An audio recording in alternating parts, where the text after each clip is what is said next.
ஒரு ரயில் போய்கிட்டு இருக்கு. அதுல ஒரு பெரியவர் பிரயாணம் பண்ணிட்டு இருக்கிறார். எதிரில் ஒரு பெரிய அதிகாரி, ஐஏஎஸ் ஆபீசர் உட்கார்ந்துருக்கிறார். ரெண்டு பேருக்கும் முன்ன பின்ன அறிமுகம் இல்லை. அவர் வேற யாரோ, இவர் வேற யாரோ. ஒரே ரயில்ல பிரயாணம் பண்ணிட்டு இருக்கிறாங்க. அதுவும் எதிர்த்த இருக்கையில ஏதோ ஒரு நகரத்துல வண்டி நின்னுது. ரெண்டு பேரும் கீழே இறங்கினாங்க. பெரியவர் ஒரு ட்ரங்க் பெட்டியோட கீழே இறங்கினார். அந்த அதிகாரி கையில ஒரு சின்ன பெட்டி. அவர் அந்த சின்ன பெட்டியை கீழே வச்சுட்டு கூலி கூலின்னு கத்திக்கிட்டு இருந்தார். இந்த பெரியவர் பார்த்தார். ஐயா, இந்த பெட்டி மட்டும்தானா, இல்ல இன்னும் ஏதாவது இருக்குதா அப்படின்னு விசாரிச்சார். இப்ப அதிகாரி சொன்னாரு, இல்லைங்க இது மட்டும்தான் அப்படின்னு சொன்னார். இதுக்கு என்னத்துக்காக கூலி ஆள், நானே எடுத்துக்கிட்டு வரேனே, வாங்க அப்படின்னு சொல்லி அந்த பெட்டியை அந்த பெரியவர் கையில் எடுத்துக்கிட்டார். எடுத்ததும் ரெண்டு பேரும் பேசிக்கிட்டே நடந்து வராங்க. இப்ப பெரியவர் சொன்னார், இப்ப உள்ள நாகரிகம் எப்படி இருக்குன்னா, சுமை கால் பணம், சும கூலி முக்கால் பணம் அப்படிங்கிற மாதிரி இருக்கு. பணத்தை வீணாக்கிறதோட இது கௌரவம்னு வேற நினைக்கிறாங்க அப்படின்னார். அவர் சொல்றது சரிதான். 10 ரூபாய் மதிப்புள்ள ஒரு சுமைய 30 ரூபா கொடுத்து தூக்கிட்டு போவோம். நாமே அதை தூக்கினா நமக்கு கௌரவ குறைச்சல் அப்படின்னு நினைப்போம். இதுதான் நம்ம நிலைமை. ஆனா அந்த பெரியவர் என்ன சொன்னார் தெரியுமா, நீங்க எங்க போகணுமோ அது வரைக்கும் நானே இதை எடுத்துட்டு வரேன் அப்படின்னார். அந்த அதிகாரி பக்கத்துல உள்ள ஒரு ஹோட்டல் வரைக்கும் போனார். பெரியவரும் அங்க கொண்டுட்டு போய் பெட்டியை வச்சார். உடனே அந்த பெரிய அதிகாரி அவருக்கு பணம் கொடுக்கறதுக்காக பர்ஸ் எடுத்தார்.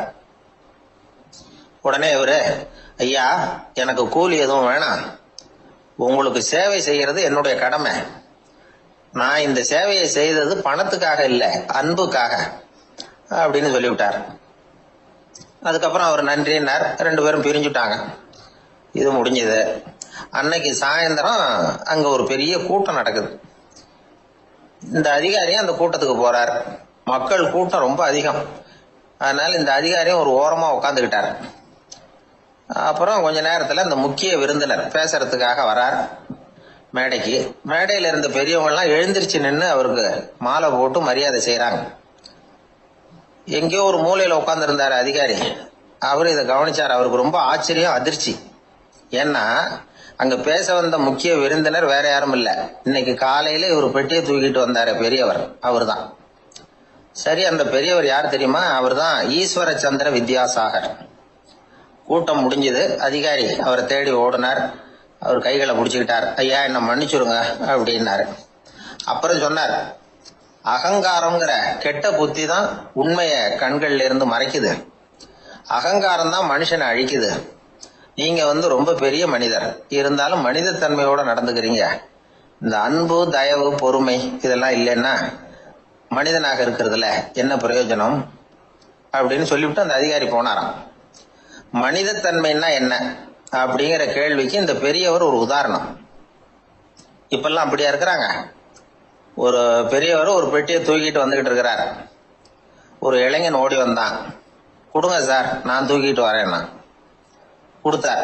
வாங்கி தலையில வச்சுக்கிட்டான். அப்புறம் சொன்னான், அடுத்தவங்க சிரமப்படக்கூடாதுங்கிறது என்னுடைய கொள்கை அப்படின்னா. அது நல்லதுதான் அவரு. கடைசியில பெட்டியை கொடுத்தான். வாங்கிட்டு பரிசை திறந்தார் பணம் கொடுக்கறதுக்காக. வேணாங்க அப்படின்னு விட்டான் அந்த இளைஞன். ஏன்? நான் சொன்னேன் அடுத்தவங்க சிரமப்படக்கூடாதுங்கிறது என்னுடைய கொள்கைன்னு. அதனால உங்களுக்கு சிரமம் கொடுக்கக்கூடாதுங்கிறதுக்காக வரும்பொழுது நானே உங்க பரிசை எடுத்து வேணுங்கிற பணத்தை எடுத்துக்கிட்டு திருப்பி உங்க பாக்கெட்லயே போட்டுட்டேன் அப்படின்னா. இப்படி இருக்குது இந்த காலம். அதனால வாழ்க்கையில அன்பு, தயவு, பொறுமை இதெல்லாம் ரொம்ப அவசியம் அப்படிங்கறத நாம புரிஞ்சுக்கணும். ஒரு ஊர்ல ஒரு ஆள் இருந்தான். கற்பனையிலேயே காலத்தை கடத்திக்கிட்டு இருந்தான். ஒரு நாள் ஒரு மரத்தடியில உட்காந்துருந்தான். அவனுக்கு பசிக்கிற மாதிரி தெரிஞ்சது. உடனே கற்பனையிலேயே சாப்பிட ஆரம்பிச்சுட்டான். அதாவது எதிரில் இலை போட்டு சாப்பாடு போடப்பட்டிருக்கிறதாகவும் அதை இவன் சாப்பிட்றதாகவும் நினைச்சுக்கிட்டு கையை மட்டும் வாய்க்கும் தரைக்குமா அப்படியும் இப்படியும் கொண்டுகிட்டு போய் பாவனை பண்ணிக்கிட்டே இருக்கிறான். தூரத்துல இருந்து பாக்குறவங்களுக்கு இவன் ஏதோ பலமான விருந்து சாப்பிட்டுட்டு இருக்கிறான் அப்படின்னு தான் தோணும். அது மாதிரியே பண்ணிட்டு இருந்தான். அந்த வழியா ஒரு சன்னியாசி வந்துகிட்டு இருந்தார். இவனை பார்த்தார். என்ன இவன் இப்படி பண்ணிட்டு இருக்கிறானே அப்படின்னு நினைச்சாரு. கொஞ்ச நேரம் அவனையே உத்து பார்த்துக்கிட்டு இருந்தார். இவரை பார்த்ததும் அவன் இன்னமும் சுவாரஸ்யமா சாப்பிட ஆரம்பிச்சுட்டான். அப்பப்பா என்ன இது, இந்த குழம்பு இவ்வளவு காரமா இருக்கு, என்னுடைய நாக்கே எரிஞ்சு போடும் போல இருக்க அப்படின்னு சொல்லிட்டு பக்கத்துல ஒரு குவளையை எடுத்து தண்ணி குடிக்கிறது மாதிரி பாவனை பண்றான். அப்பாடா இப்ப கொஞ்சம் பரவாயில்ல அப்படின்னு சொல்லிட்டு குவளையை கீழே வைக்கிறது மாதிரி ஒரு பாவனை பண்றான். சன்னியாசி பார்த்தார். என்னப்பா சாப்பாட்டுல காரம் அதிகமோ அப்படின்னார். ஆமா சுவாமி, ஞாபகம் மறதியில் கொஞ்சம் மிளகாய் அதிகமா சேர்த்துக்கிட்டேன் அப்படின்னா. சரி சாப்பிடு அப்படின்னு சொல்லிட்டார். அவன் சாப்பிட்டு முடிக்கிற வரைக்கும் பொறுமையா உட்காந்துருந்தார். அவன் அப்பாடா அப்படின்னு சொல்லிட்டு மறுபடியும் தண்ணி எடுத்து குடிச்சான். எல்லாம் கற்பனையிலேயே. அதுக்கப்புறம் சன்னியாசி பேச ஆரம்பிச்சார். இதை பாருப்பா, உன்னுடைய கற்பனையை நான் மெச்சுறேன். இருந்தாலும் உன் சாப்பாட்டுல ஒரு இனிப்பையும் வச்சிருக்கலாமே, ஏன் மிளகாய அளவுக்கு அதிகமா போட்டுட்டு அவஸ்தைப்படுறேன் அப்படின்னார். அவன் யோசிக்க ஆரம்பிச்சான். அதுக்கப்புறம் இவர் சொன்னார், இதை பாருப்பா, இனிமேல உன்னுடைய கற்பனையும் உயர்ந்ததாக இருக்கட்டும் அப்படின்னு உபதேசம் பண்ணிவிட்டு போனார். எப்பவும் உயர்வை பத்தியே சிந்திக்கணும். உயர்வு கிடைக்கலன்னா கூட அப்படி சிந்திக்கிறத நிறுத்தப்படாது அப்படிங்கிறார் திருவள்ளுவர். உள்ளுவது எல்லாம் உயர் உள்ளல், மற்ற அது தள்ளினும் தள்ளாமை நேர்த்து. ஊக்கம் இல்லாம உலகத்துல வாழ்ந்து பிரயோஜனம் இல்லை. அதனால உயர்வாவே சிந்திக்கணும். அது நம்மளை ஊக்கப்படுத்தும். இது பெரியோர் வாக்கு. இந்த உலகத்துல கற்பனையிலேயே வாழ்கிற சில கஞ்சர்களும் உண்டு. அதாவது 2 கஞ்சர்கள் 2 பேரும் பக்கத்து பக்கத்து ஊர்ல இருந்தாங்க. பொங்கல் சமயம் ஒரு கஞ்சன் தன்னுடைய மகனை கூப்பிட்டான். இதோ பாருப்பா, பக்கத்து ஊர்ல என்னுடைய நண்பன் ஒருத்தன் இருக்கிறான், அவனுக்கு பொங்கல் பரிசு ஏதாவது கொடுக்கணும். நான் ஒரு 4 ஆட்டுக்குட்டியை தரேன், நீ கொண்டுகிட்டு போய் கொடுத்துட்டு வந்து விடுறியா அப்படின்னு கேட்டான். சரி நான் புள்ள, ஒரு பைய கையில் எடுத்துக்கோன்னா. அவன் எடுத்துக்கிட்டான். இந்த ஆட்டுக்குட்டி பிடிச்சிக்கோ அப்படின்னு சொல்லி ஒவ்வொன்னா போடுறேன் பார் அப்படின்னு சொல்லிட்டு 1 2 3 4 அப்படின்னு எண்ணிக்கிட்டே வெறும் சைகையாலேயே ஆட்டுக்குட்டியை பிடிச்சி போடுறது மாதிரி பாவனை பண்ணிட்டு இருக்கிறான். அவன் பிள்ளையும் அது ரொம்ப அக்கறையா வாங்கிக்கிறது மாதிரி வாங்கிக்கிட்டு அந்த பைய தூக்கிக்கிட்டு அடுத்த ஊருக்கு போறான். இவன் அங்க போய் சேர்ந்த நேரத்துல அந்த கஞ்சன் ஊர்ல இல்ல, எங்கேயோ வெளியில போயிருக்கிறான். அவனோட புள்ள மட்டும்தான் வீட்டுல இருந்தான். இவன் அவன்கிட்ட, இதை பாரு, எங்க அப்பா உங்க அப்பாவுக்கு ஆட்டுக்குட்டி கொடுத்து அனுப்பியிருக்கிறாரு, பிடிச்சிக்கோ அப்படின்னு சொல்லி பாவனையிலேயே ஒவ்வொன்னா எடுத்து அவன்கிட்ட கொடுத்துட்டான்.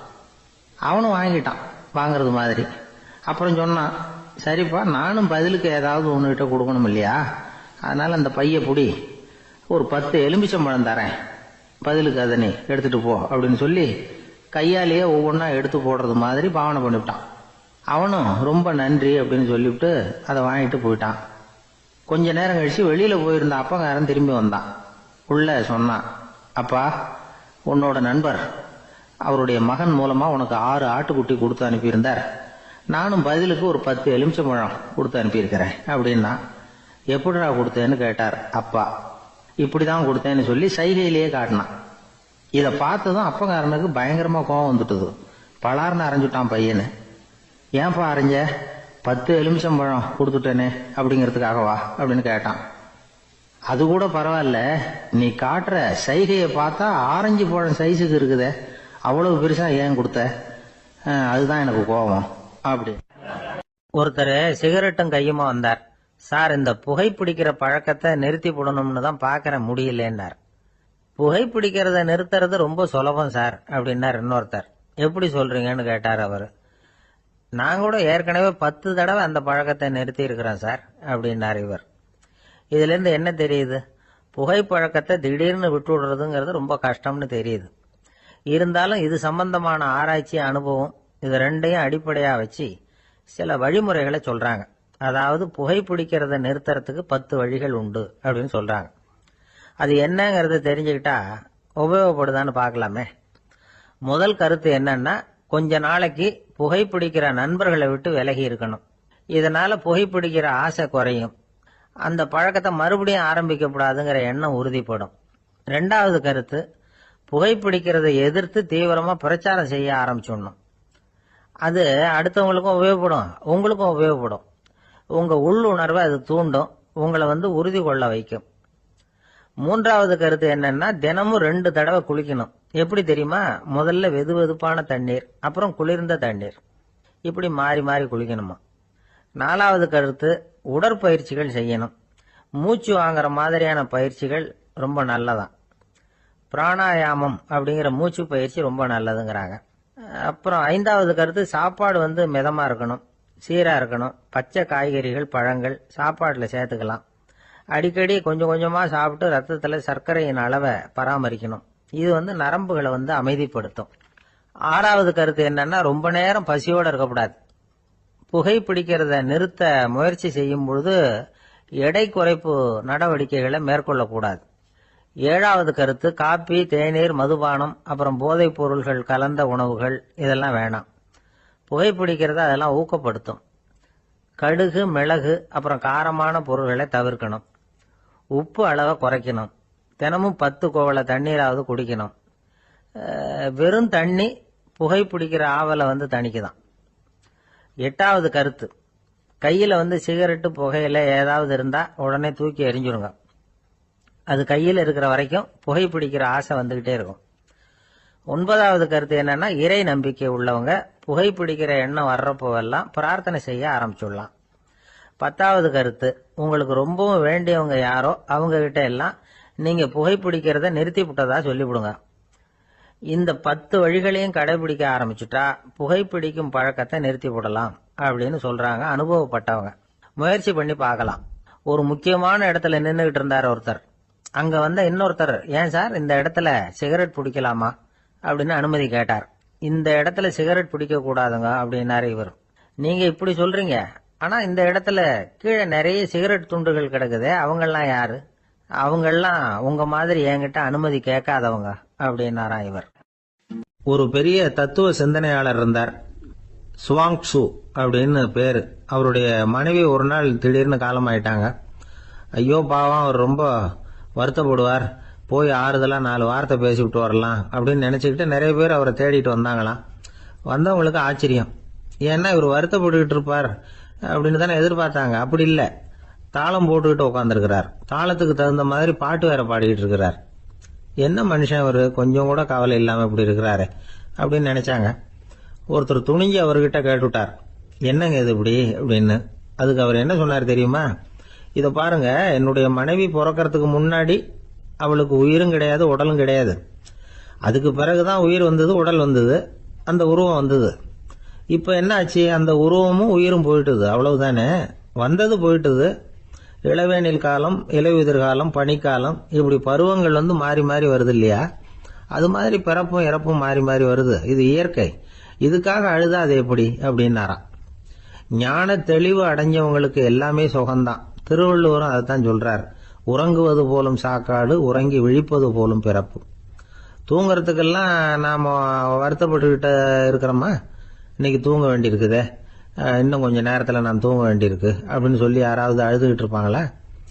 அதனால் இந்த உலக வாழ்க்கையினுடைய இயல்பை யதார்த்தத்தை நாம தெளிவாக புரிஞ்சுக்கணும். அப்படி புரிஞ்சுக்கிட்டா நாம கவலை இல்லாமல் வாழ முடியும். ஒரு வயசான தாத்தா பாட்டி 60 வருஷத்துக்கு முன்னாடி அவங்களுக்கு கல்யாணம் ஆச்சு. ஒன்னாவே வாழ்ந்தாங்க, ஒன்னாவே இறந்து போனாங்க. இப்போ அவங்க 2 பேரும் சொர்க்கத்துக்கு போய் சேர்ந்தாங்க. அங்கே எல்லா வசதியும் இருந்தது. ஒரு பெரிய பங்களாவே இவங்களுக்கு ஒதுக்கி கொடுத்தாங்களாம். இதுக்கு எவ்வளவு வாடகைன்னு கேட்டார் தாத்தா. வாடகையெல்லாம் கிடையாது, இலவசம் அப்படின்னார் அங்க இருந்தவர். அந்த வீட்டுக்கு பின்னாடி ஒரு பெரிய புல்வெளி இருந்தது. இதுல விளையாட ஏதாவது கட்டணம் உண்டான்னு கேட்டிருக்காரு தாத்தா. அதெல்லாம் ஒண்ணும் கிடையாது, பணம்லாம் கட்ட வேண்டியதில்லை அப்படின்னாரு அவரு. பக்கத்துல ஹோட்டல் மாதிரி ஒரு பெரிய கட்டடம், உள்ள சாப்பாட்டு மேஜைகள், அது மேல விதவிதமான பலகாரங்கள். சாப்பாட்டுக்கெல்லாம் எவ்வளவு அப்படின்னு விசாரிச்சாராம் தாத்தா. அதுதான் சொன்னேனே, இங்க எல்லாமே இலவசம்தான், எது வேணும்னாலும் சாப்பிடலாம், எவ்வளவு வேணும்னாலும் சாப்பிடலாம் அப்படின்னாரா. நீங்க சொல்றீங்க அப்படி, ஆனா நான் சர்க்கரை சேர்த்துக்க கூடாது, உப்பு சேர்த்துக்க கூடாது, பாட்டி கையால எப்பவும் பத்திய சாப்பாடு தான் அப்படின்னாராம் தாத்தா. இதை பாருங்க, இங்க உங்களுக்கு அந்த கவலையும் வேண்டியதில்லை. இங்க நீங்க ஸ்வீட்டு சாப்பிடலாம், காரம் சாப்பிடலாம், உங்களுக்கு எந்த நோயும் வராது அப்படின்னாராம் அங்க சொர்க்கத்துல இருந்தவர். இதை கேட்ட உடனே அந்த தாத்தா பக்கத்துல நின்ன பாட்டியை பார்த்து கத்தினாராம், அடி பாவி, எல்லாத்தையும் கெடுத்துட்டியே, நீ எனக்கு பத்திய சாப்பாடு போடாம கண்டதை திங்க விட்டுருந்தா 10 வருஷத்துக்கு முன்னாடியே நான் இங்க சேர்ந்திருப்பேனே அப்படின்னாராம். இயேசுநாதர்கிட்ட ஒருத்தர் கேட்டாராம், இயேசுவே என்னை எவ்வளவு நேசிக்கிறீர்கள் அப்படின்னு. அவர் தன்னுடைய இரு கைகளையும் அகல விரித்து இவ்வளவு என்று சொல்லி சிலுவையில் உயிர் நீத்தார் அப்படின்னு சொல்லுவாங்க. அதாவது அந்த நேசிப்புக்கு எல்லை கிடையாது, அதே போல மன்னிப்புக்கும் எல்லை கிடையாது. இது இயேசுநாதர் சொல்லி கொடுத்த ஒரு பாடம். இயேசுனுடைய சீடர்கள்ல ஒருத்தன் பீட்டர், அவன் ஒரு நாள் இயேசுநாதர்கிட்ட கேட்டிருக்கான், இயேசுவே, நான் என்னுடைய தம்பி கிட்ட அடிக்கடி சண்டை போட்டுக்கிட்டு இருக்கிறேன், என்னுடைய சகோதரன் கூட, அவனை நான் எத்தனை தடவை மன்னிக்கிறது? ஏற்கனவே 7 தடவை அவனை மன்னிச்சுட்டேன் அப்படின்னு சொல்லியிருக்கிறான்.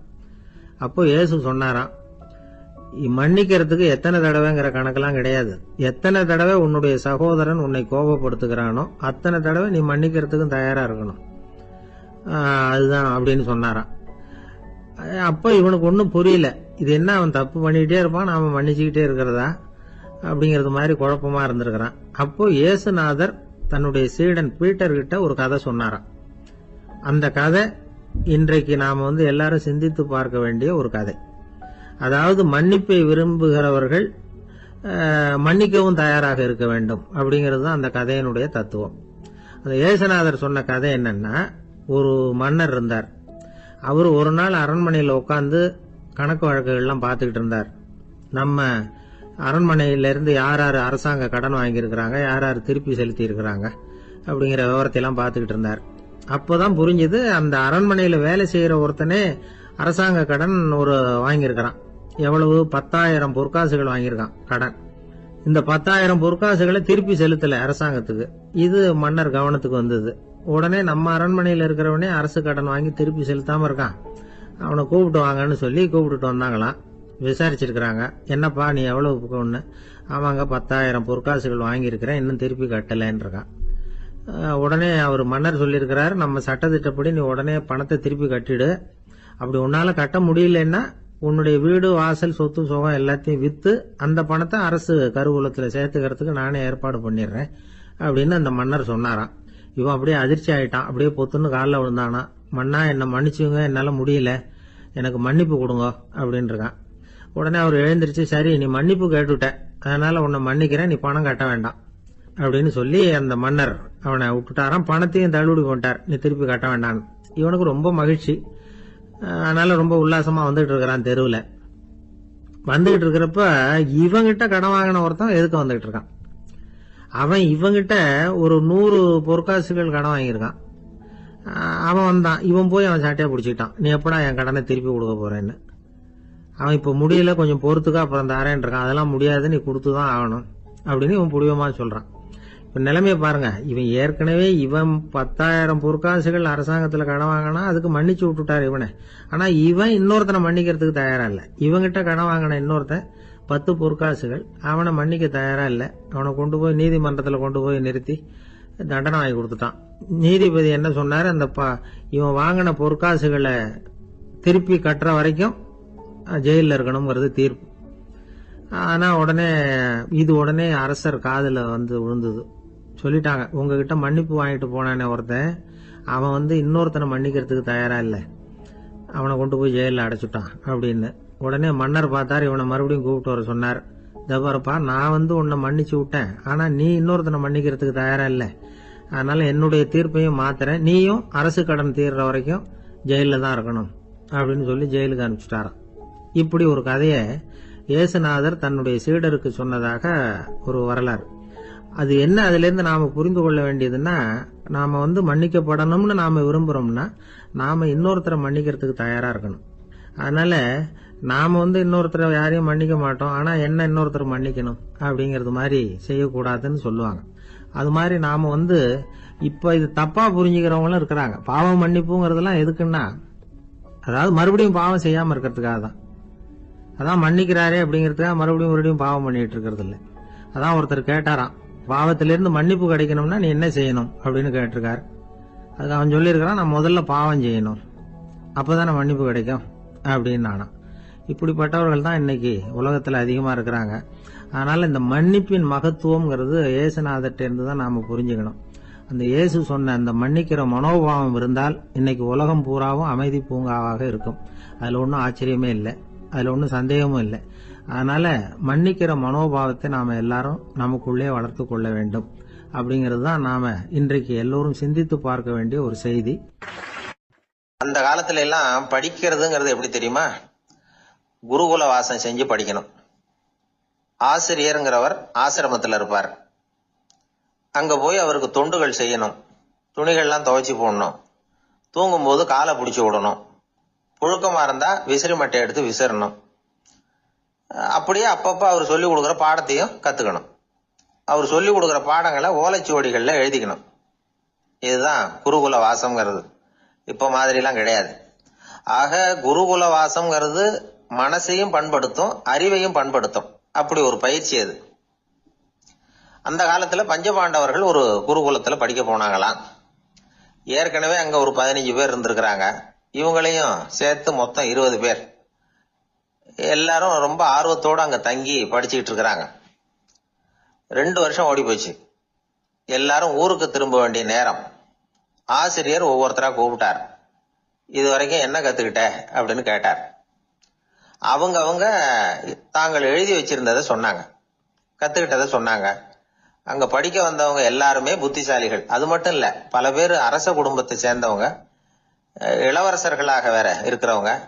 அதனால அவங்க கிட்ட அபாரமான கல்வி அறிவை எதிர்பார்த்தார்.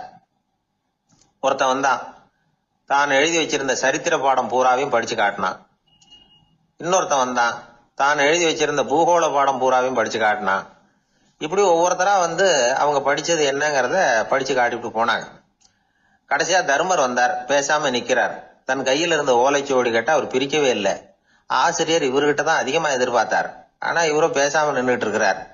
நீ என்ன கத்துக்கிட்ட சொல்லு, ஓலைச்சுவடியை பிரிச்சு படினார் அந்த முனிவர். தர்மர் அசையவே இல்லை. மெதுவா சொன்னார், ஐயா, நான் கத்துக்கிட்டது ஒன்னே ஒண்ணுதான்.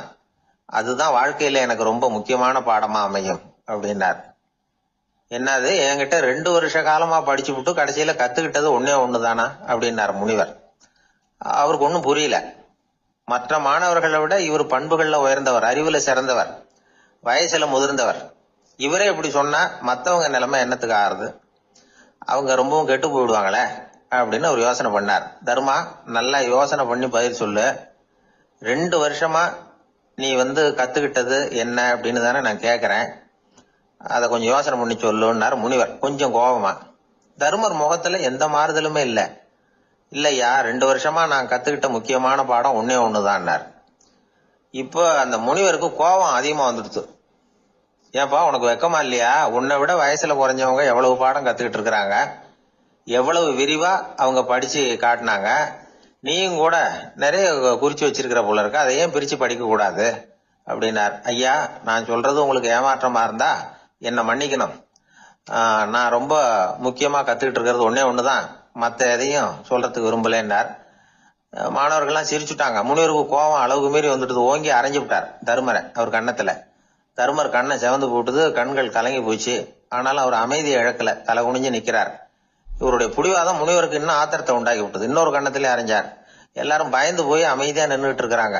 முனிவர் கத்துறார், அப்படி நீ கத்துக்கிட்ட அந்த முக்கியமான பாடம் தான் என்ன, அதையாவது சொல்லு அப்படின்னார். ஐயா, அதை மட்டும் ஒரு ஓலைச்சுவடியில தனியா குறிச்சு வச்சிருக்கிறேன், இந்தாங்க, இதை நீங்களே படிச்சு பாருங்கன்னார். தர்மர் ஓலைச்சுவடியை நீட்டினார். முனிவர் அதை வாங்கி பிரிச்சார், சத்தம் போட்டு படிச்சார். என்ன எழுதியிருக்காருன்னா, எப்படிப்பட்ட சோதனை ஏற்பட்டாலும் நிதானம் இழந்து கோபத்துக்கு ஆளாக கூடாது அப்படின்னு. இதான் அந்த ஓலைச்சுவடியில அவர் எழுதி வச்சிருந்தது. அந்த ஒரு கணத்திலேயே முனிவரும் எல்லா மாணவர்களும் தர்மரை புரிஞ்சுக்கிட்டாங்களாம். அவர் கத்துக்கிட்டது ஏட்டு சுரக்கா இல்ல, வாழ்க்கையில பயன்படக்கூடிய முக்கியமான அனுபவ பாடம். முனிவர் கண்கள்ல கண்ணீர். தர்மர் அன்போட கட்டி தழுவிக்கிட்டார். அப்புறம் சொன்னார், தர்மா, என்ன மன்னிச்சுரு, நீ மாணவன் இல்ல, ஆசிரியன். நான் இதுவரைக்கும் தெரிஞ்சுக்காத அனுபவ பாடத்தை நீ இப்ப எனக்கு கத்து கொடுத்துட்ட அப்படின்னு சொன்னாராம். அதனால நிதானம் தவறக்கூடாதுங்கிறது ரொம்ப முக்கியமான ஒரு செய்தி. ஒரு ஆசிரியர் மாணவனை ஒரு கண்ணத்துல ஓங்கி அரைஞ்சுட்டார். இவன் நிதானம் தவறல, அமைதியா நின்றுகிட்டு இருந்தான். அவரு ஒரு தடவை அரைஞ்சதும் எப்படி உன்னால நிதானம் தவறாம இருக்க முடிஞ்சுது அப்படின்னு கேட்டாங்க நண்பர்கள். அவன் சொன்னான், நான் நிதானம் தவறி இருந்தா எங்க வாத்தியார் இன்னொரு கண்ணத்திலயும் அரைஞ்சிருப்பார், அது அதை விட பலமா இருக்கும், அதனாலதான் நான் அப்படி இருந்தேன் அப்படின்னு நானா. ஆக நாம தெரிந்து கொள்ள வேண்டியது, வாழ்க்கையில நிதானம் தவறாமல் இருக்க வேண்டும். அதுதான் வெற்றியின் ரகசியம். ஒரு ஊர்ல ஒரு ஆள் இருந்தான். கற்பனையிலேயே காலத்தை கடத்திக்கிட்டு இருந்தான். ஒரு நாள் ஒரு மரத்தடியில உட்காந்துருந்தான். அவனுக்கு பசிக்கிற மாதிரி தெரிஞ்சது.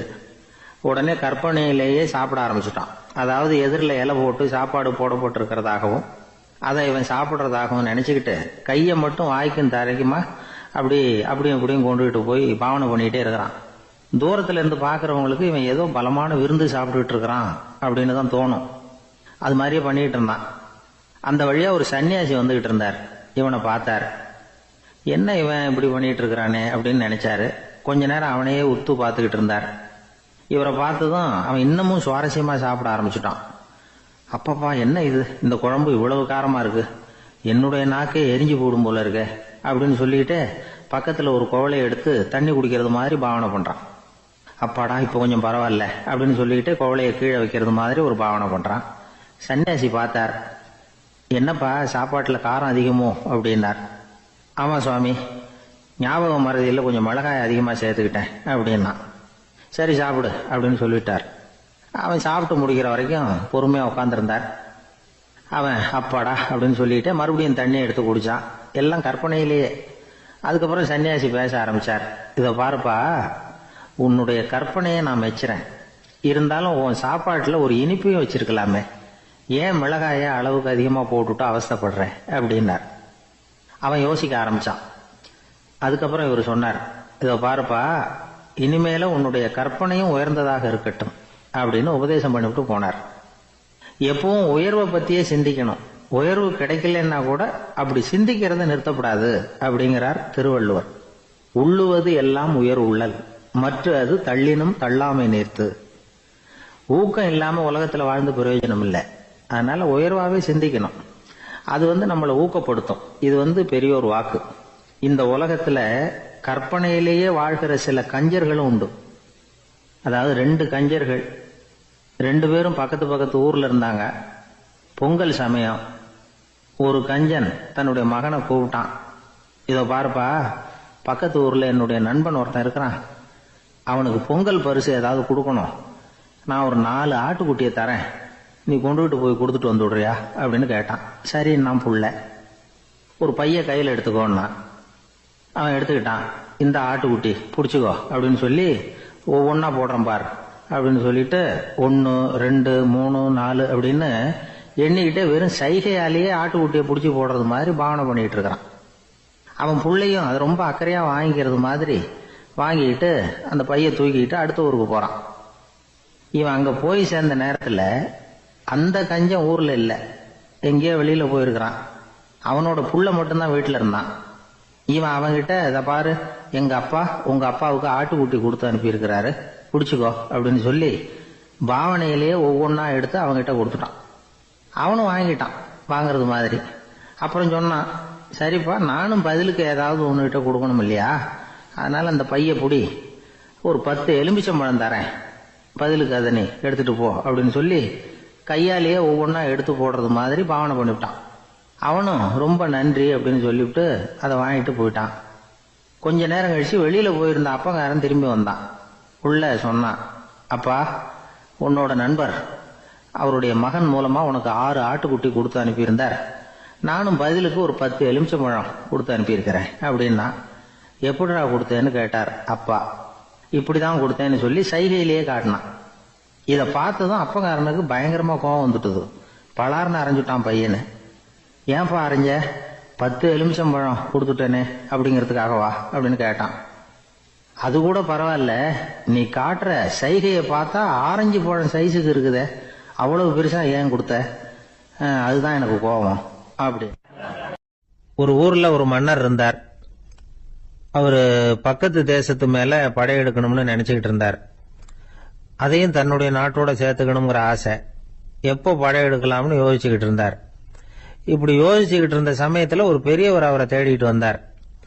அவர் அடிக்கடி வருவார், அவர்கிட்ட பேசிக்கிட்டு இருப்பார். இப்போ அப்படித்தான் வந்தார். என்ன மன்னா யோசனைன்னாரு. இவர் தன்னுடைய யோசனையை சொன்னார்.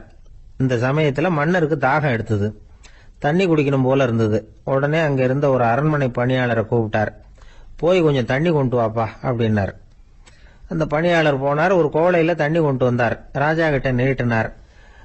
ராஜா அதை வாங்கி குடிக்கிறதுக்காக வாய்கிட்ட கொண்டுட்டு போனார். அந்த நேரம் பார்த்து, மன்னா கொஞ்சம் பொறுங்கன்னார் இந்த பெரியவர். ஆவலோட குடிக்க போன மன்னர் அப்படியே நிறுத்திக்கிட்டு பெரியவரை பார்த்தார். இப்ப அந்த பெரியவர் சொன்னார், மன்னா இப்ப உங்களை விட வலிமை உள்ள ஒரு சக்தி உங்களுக்கு தண்ணி கொடுக்க மறுத்துடுதுன்னு வைங்க, உங்களை குடிக்க விடாம தடுத்துடுது அப்படின்னா, இப்ப இந்த ஒரு கோவள தண்ணீரை என்ன விலை கொடுத்து வாங்குவீங்க அப்படின்னு கேட்டார்.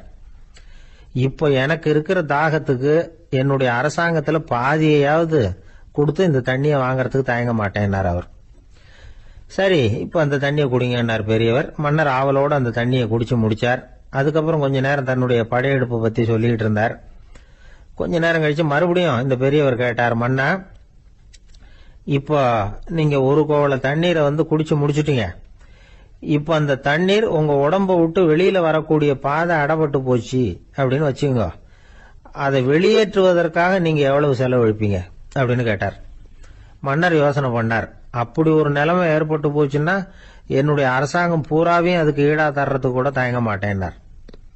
இப்ப அந்த பெரியவர் சொன்னார், எந்த அரசாங்கத்தின் மதிப்பு ஒரு கோவள தண்ணீர் அளவுக்கு கூட இல்லையோ அந்த அரசாங்கத்தை அடையணுங்கிற பேராசையில மனிதர்கள் தங்களுடைய சகோதரர்கள் கூடவே சண்டை போட்டுக்கிறாங்களே, அதுல ஏதாவது அர்த்தம் இருக்குதா அப்படின்னாராம். மன்னருக்கு இப்பதான் அர்த்தம் புரிஞ்சுதான். மனசுல தெளிவு உண்டாச்சு. தன் மனசுக்குள்ள உண்டான வெறிய விரட்டி அடிச்சு விட்டார். அதுக்கப்புறம் நிம்மதியா ஆட்சி புரிஞ்சார். இப்படி ஒரு கதை. உயிருக்கு என்ன விலை கொஞ்சம் யோசனை பண்ணி பாருங்க. ஆனா அது இப்ப எவ்வளவு மலிவா போயிட்டுது, அதையும் யோசனை பண்ணி பாருங்களேன். ஆசை பேராசையா மாறுது, அப்புறம் அது வெறியா ஆகுது, அதுக்கப்புறம் பைத்தியம் முடியுது. இந்த காலத்து மனிதர்களுக்கு 2 விதமான பைத்தியம் பிடிச்சிருக்கிறதாக ஒரு பெரியவர் சொல்றார். ஒன்னு பணம், இன்னொன்னு அதிகாரம். இதெல்லாம் எவ்வளவு காலத்துக்கு நீடிக்கும்? ஒரு சர்வாதிகார நாட்டுல 3 பேர் ஜெயில இருட்டு அறையில பேசிக்கிட்டு இருக்கிறாங்க. நீ எப்படி இந்த ஜெயிலுக்கு வந்த அப்படின்னு ஒருத்தர் கேட்டாராம். இந்த நாட்டு ராஜாவை ஆதரிச்சு நான் பிரச்சாரம் பண்ணினேன், அதனால கூட்டத்துல தகராறு வந்துட்டுது, கலவரமா போச்சு, அதுக்கு நான் தான் காரணம்னு அரெஸ்ட் பண்ணி இங்க கொண்டாந்து போட்டாங்க அப்படின்னாராம் அவரு.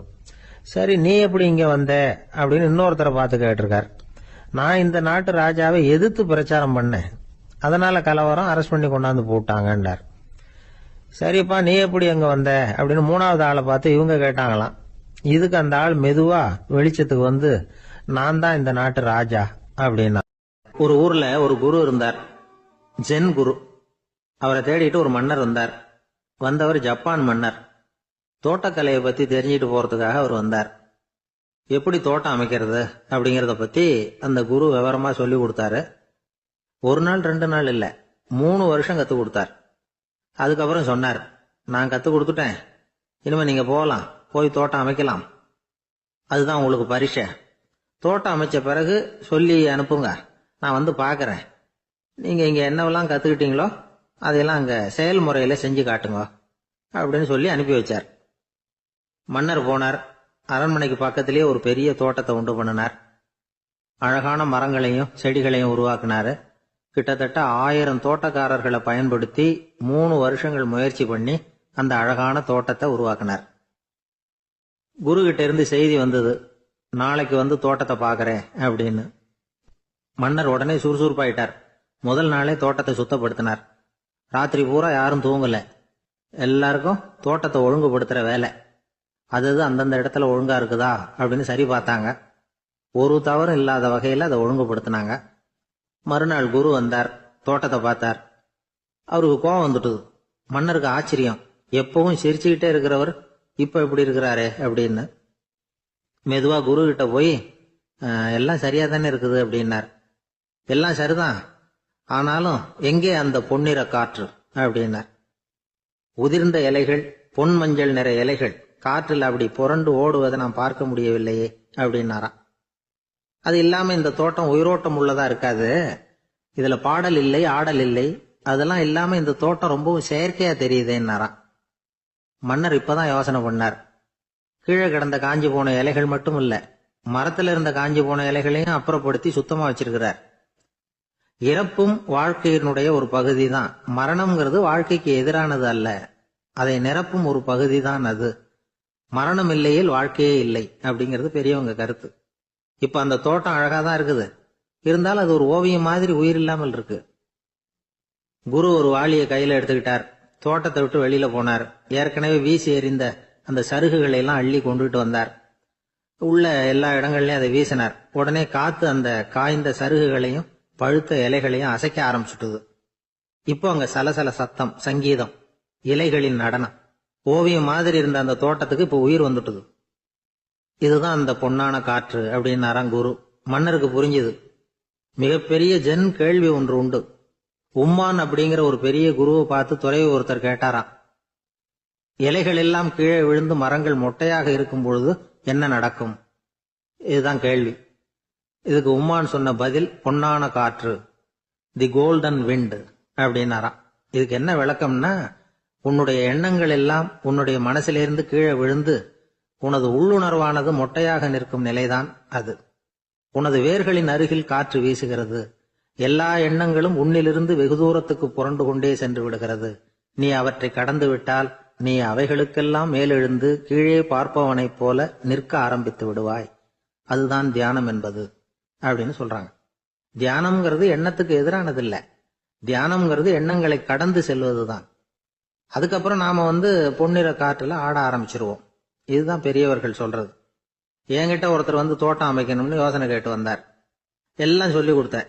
செடிகள்லாம் செழிப்பா வளரணும்னா வேர் காயாம பாத்துக்குங்க, தினமும் தண்ணி விடுங்க அப்படின்னு சொல்லி அனுப்பி வச்சேன்.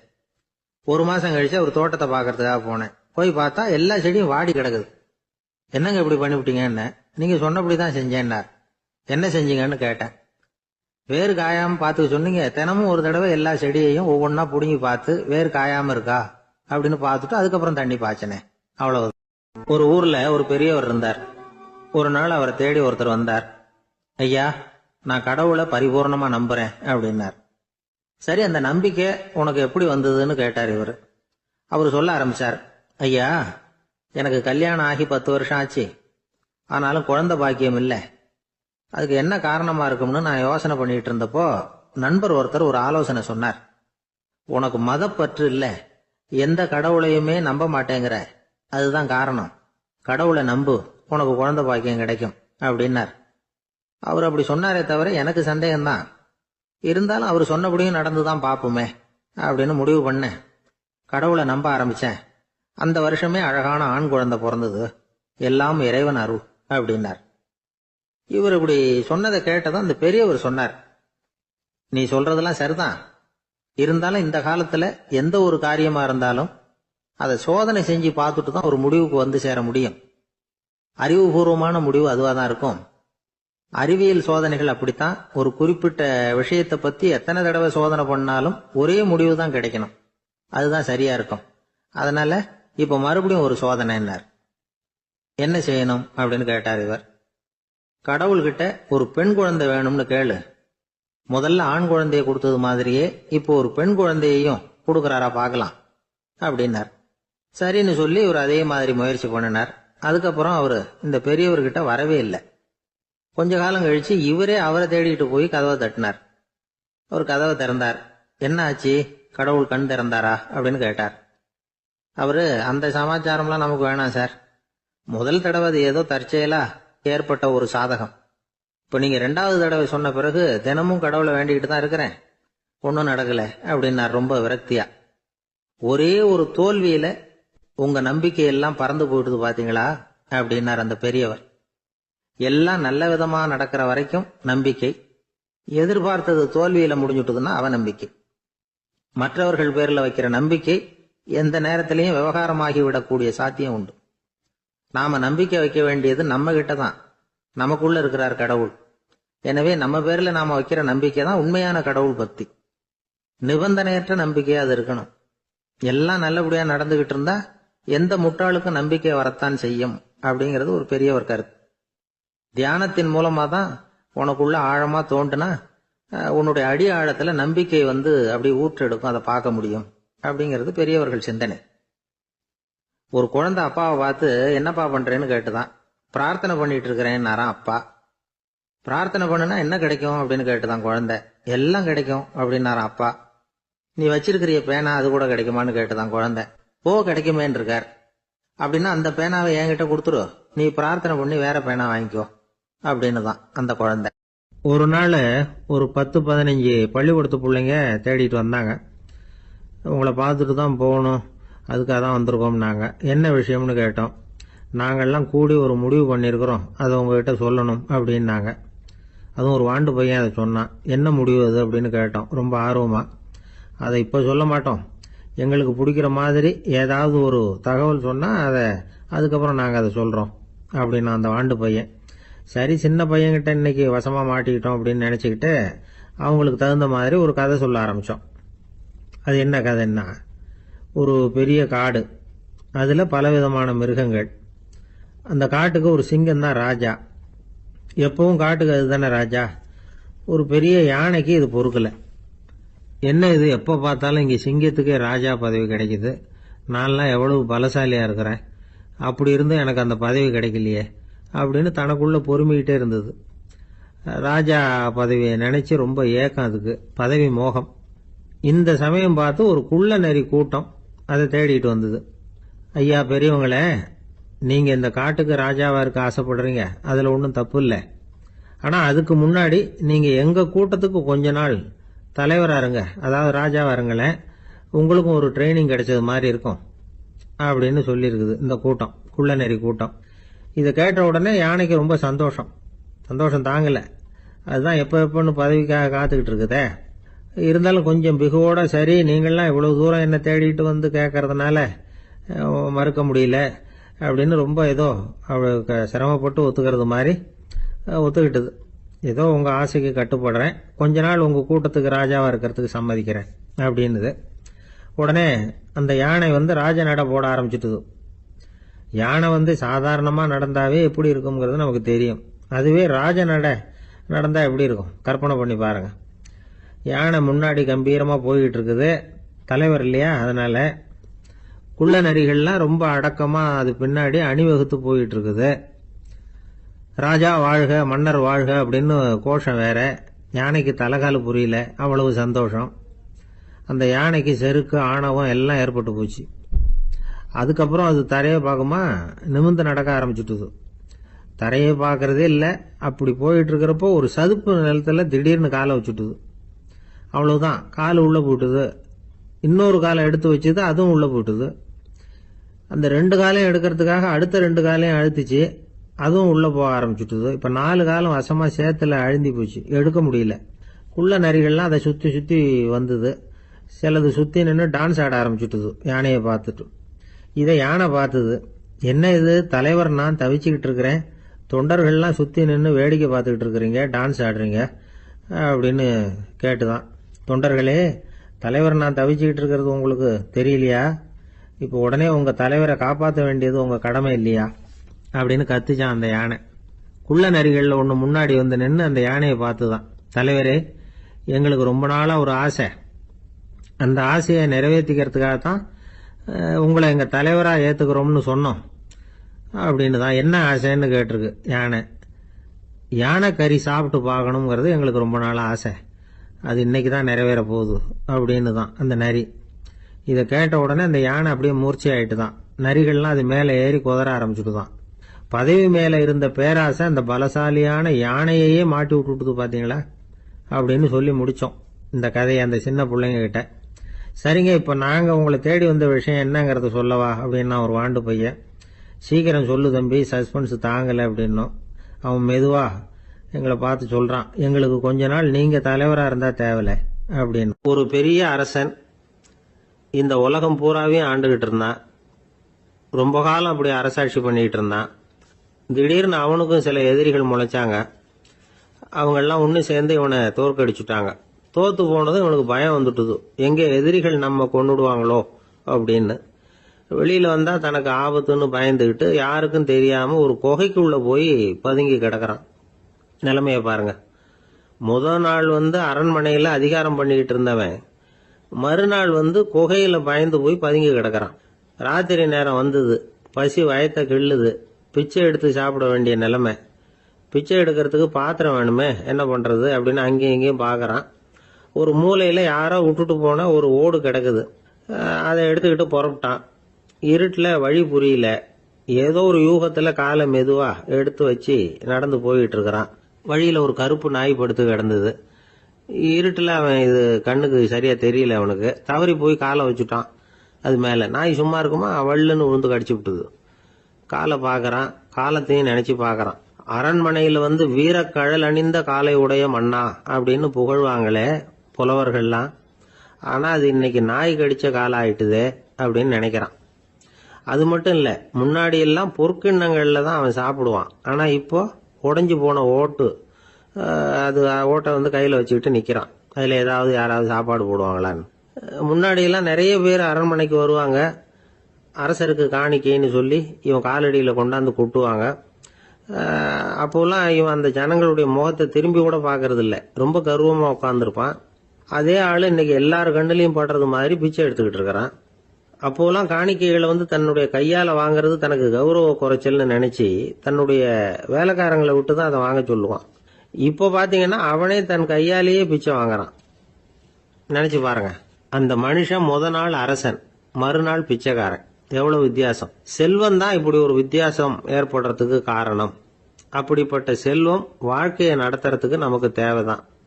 ஆனா அதையே நாம் அடைய வேண்டிய பயனா நினைக்கிறோம் பாருங்க, அதுதான் வேடிக்கை. இத வந்து நம்மாழ்வார் அழகா ஒரு பாசுரத்துல சொல்றார். ஒரு நாயகமாய் ஓட உலகுடன் ஆண்டவர், கருணாய் கவர்ந்த காலர், சிதைகிய பானையர், பெருநாடு காண இம்மையிலே பிச்சைதாம் கொள்வர், திருநாரணன் தாழ் காலம் பெற சிந்தித்து உய்மினோ அப்படிங்கிறார் நம்மாழ்வார். ஒரு பெரிய பணக்காரர் ஒரு துறவிகிட்ட போய், சாமி என்கிட்ட நிறைய பணம் இருக்கு, இருந்தாலும் நிம்மதி இல்ல, என்னால நிம்மதியா இருக்க முடியல, என்ன காரணம்னு கேட்டாராம்.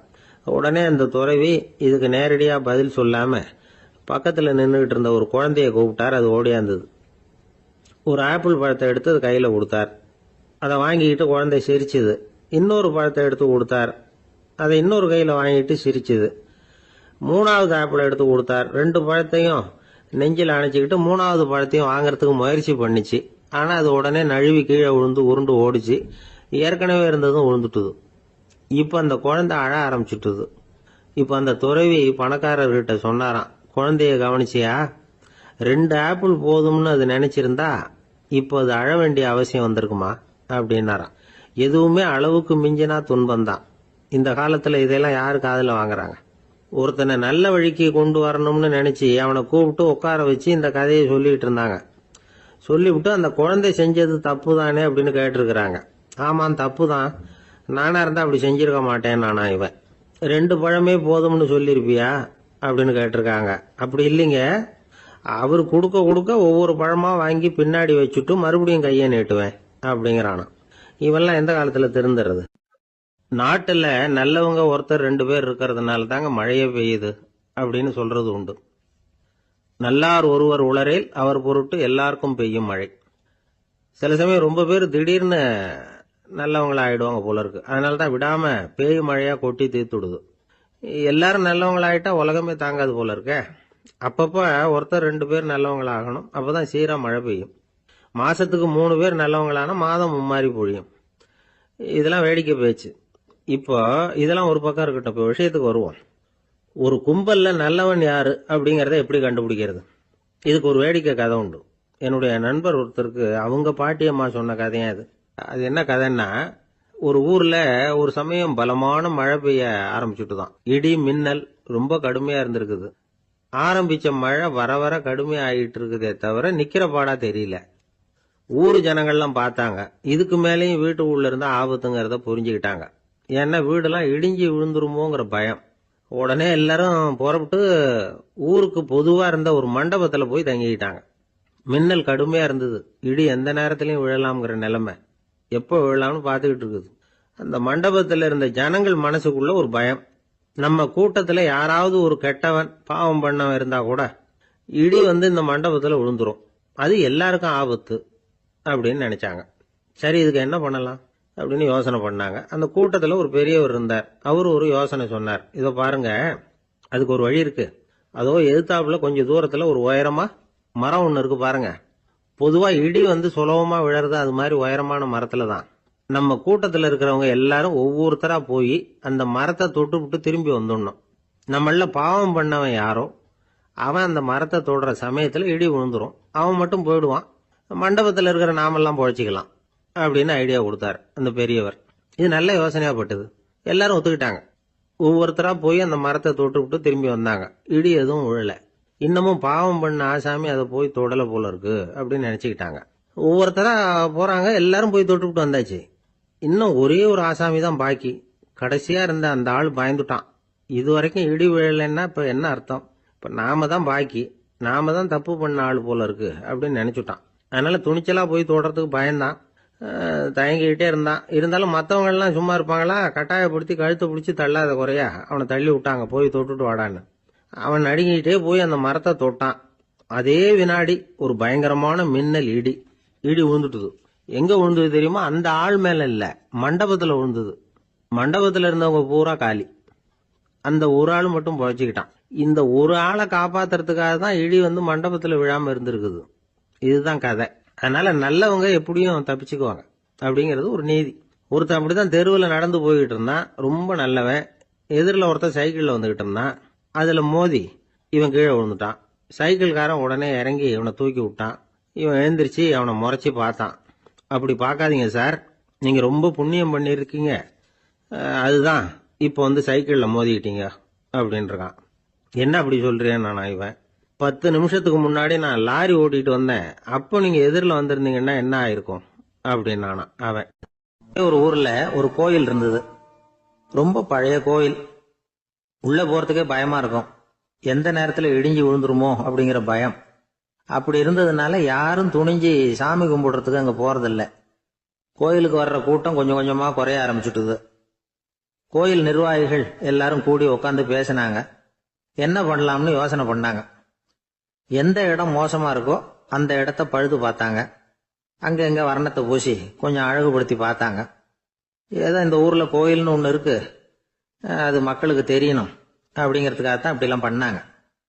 இருந்தாலும் கோவில் இருக்கிற நிலைமை மக்களுக்கு தெரியும், அதனால அங்க வர்றது குறைச்சிக்கிட்டாங்க அவங்க. ஒரு கட்டத்துல யாருமே வர்றதில்ல, நிலைமை அந்த அளவுக்கு ஆயிட்டுது. மறுபடியும் கோவில் நிர்வாகிகள் கூட்டம் நடந்தது. இந்த கூட்டம் கூட கோயிலுக்கு உள்ள நடக்கல, இடிஞ்சு விழுந்துருமோங்கிற பயம். அதனால வெளியில தான் உட்காந்து கூட்டத்தை நடத்தினாங்க. ஏன்னா உள்ள போறதுக்கு அவங்களுக்கும் துணிச்சல் கிடையாது, எந்த நேரமும் விழுந்துரும் போல இருந்தது அது. அது வழியா போறவங்க கூட வேகமா அந்த இடத்த கடந்து போக ஆரம்பிச்சுட்டாங்க. கோவில் நிர்வாகிகள் வெளியில உட்காந்து கூட்டம் போட்டாங்க இல்லையா, அந்த கூட்டத்துல 4 தீர்மானங்களை நிறைவேற்றினாங்க.